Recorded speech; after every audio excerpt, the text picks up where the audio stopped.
Hey everyone, it is No Shortcut Gaming here. Today we are going to go through some of our top picks of the Nintendo Switch games of a must play for October. Of course, October is Halloween month. Everything is spooky. It's starting to get dark sooner. Just the whole atmosphere of fall and Halloween just makes you want to curl up and play a good old scary video game or watch a scary movie. So of course, the scariest of them all. Well, I think everything's scary, but we have Resident Evil starting us off. We have the Origins collection, Resident Evil Revelations collection, and then the Resident Evil triple pack. Which we just put this in the front because we figured that most people know what Resident Evil is. If you didn't know, most of the games are on the Switch. You got the triple pack, which is 4, 5, and 6. Origins is 1, and I think a 2 or a side story. And then the Revelations were on the 3DS. Yeah. You get 2 of those games. 1 downloadable. I think most of these are downloadable. I think the triple pack has Resident Evil 4 on the cartridge. So if you're wanting some scary, especially jump scare games, definitely look into the Resident Evil collection. Mm-hmm. And if you're looking for games for kids, you got Goosebumps, Dead of Night, the game, and Dead of Night. And then you got the Ghostbusters, the movie. So that would be something if your kids are at the age that they want to try something a little creepy and scary, but nothing too scary that's going to keep them up at night. It would be a fun, scary game for them to play.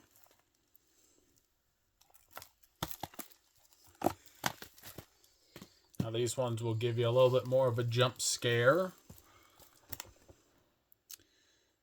Layers of Fear Legacy.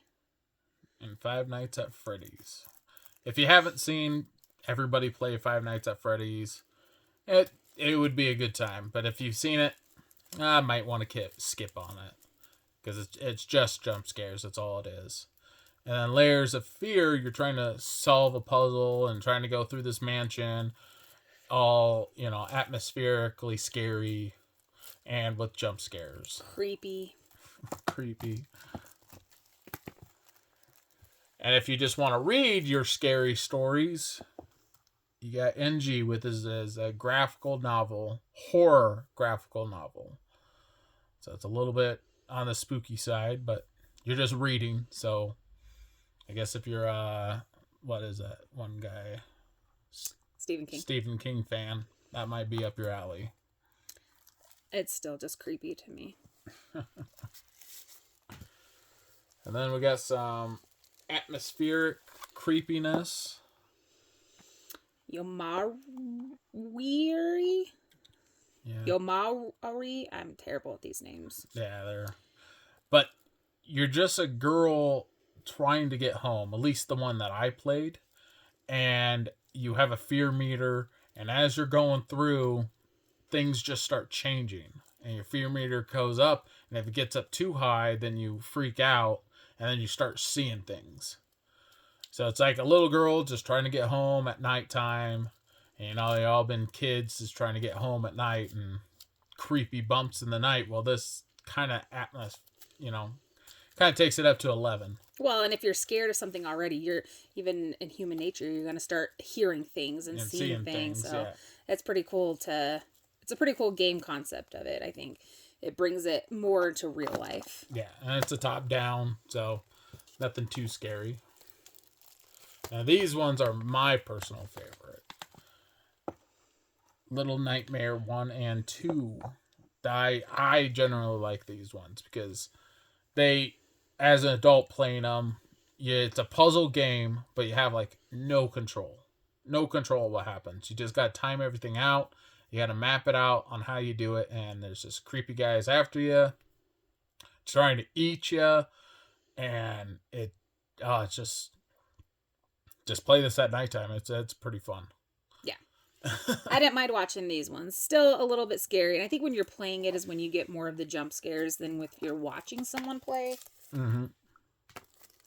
Now we got some Japanese imports. Now, if you want to buy these, you can from PlayAsia, or you can still buy them on the eShop network from Nintendo. So you got Blair Witch, and then you have Onimusha. Onimusha. Now, Onimusha is not a horror game per se, but it is in the sense that you are a Japanese warrior, a samurai warrior, and then like demons are coming after you, and there's a lot of jump scares, but you just hack them and slash them. Instead of shooting them, you got a sword, but the atmosphere is what really sets it over top. The music, the darkness, and just fighting Japanese demon lore. And then Blair Witch. Of course, if you've seen the movie, Yeah, it's that's probably one scary movie that I didn't mind watching.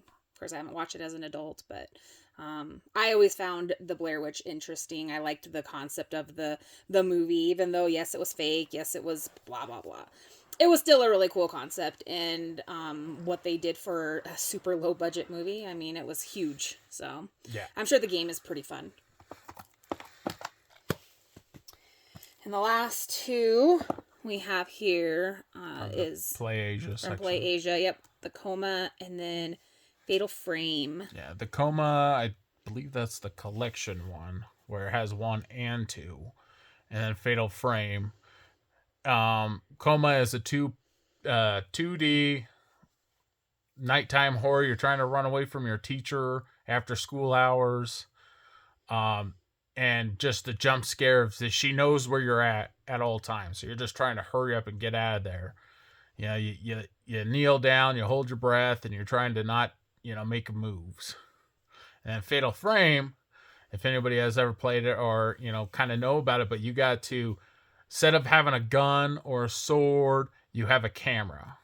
And so you have to take pictures of monsters coming after you, a ghost, and you're going through the mansion or school and just trying to take pictures. So, how kind of Franklin, or how kind of jittery you'd be trying to take pictures as a monster's coming after you because you can't shoot them.